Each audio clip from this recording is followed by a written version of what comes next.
Hey guys, welcome back to the channel. I hope everyone's doing okay. So I just want to catch up on some of the ETFs that came out recently. So this one is SPIN. So this is from the State Street Global Advisors. So they are the same issuers that issue the regular SPY. So I'm really glad to see that this one is finally out. So it's been out for a few days, since I believe September 4th, if memory serves correct. So it's good to see more of these like cover call ETFs, but from like the more established names. So it might be good to kind of like guess who SSGA is going after in the high yield war. So first of all, like the expense ratio, they knocked it out of the park. So they're matching IBVW at 25 basis points or 0.25% per year, and it's cheaper than SPY and it's cheaper than XYLD. So in case you forgot, this is a monthly distribution ETF. So far, like they've been able to get like only like 3 million, but it's still pretty new.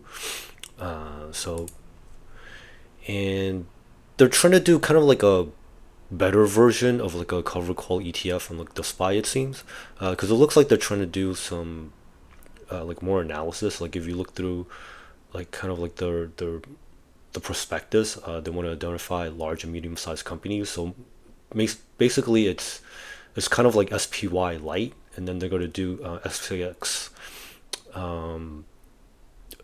portfolio level cover calls.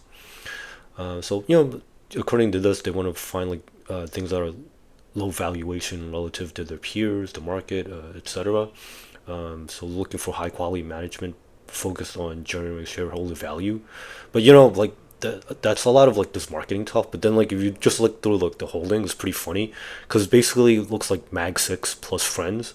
So like if you look through like the top holdings, like Nvidia, Microsoft, Apple, Amazon, Alphabet, Meta. So it's not that you know not that shocking. And then they have like Broadcom, JP Morgan, United Healthcare, and Home Depot. So I guess it's mostly like large caps for now. And then this is kind of interesting in that they're also using laddered cover calls, so it's very similar to SPYI. And then they're generally looking to do it like less than a year, and like 1 month expirations, spread out weekly, according to material. But then if you also look at their the holdings, and if you download the spreadsheet, they are indeed just like looking through like the different holdings. They look like it is like spread out per week. So you see like a September 24th, September 2024, and then another September 2024, and some October 2024, and another October 24. Also at like different strikes for some of them. So like there's like one for 56.90 and another one for 55.60, etc. So so far so good. They're not doing anything out of the ordinary. They're doing basically what they set out to do. So I'm also pleased to see that there are two CFA charter holders here.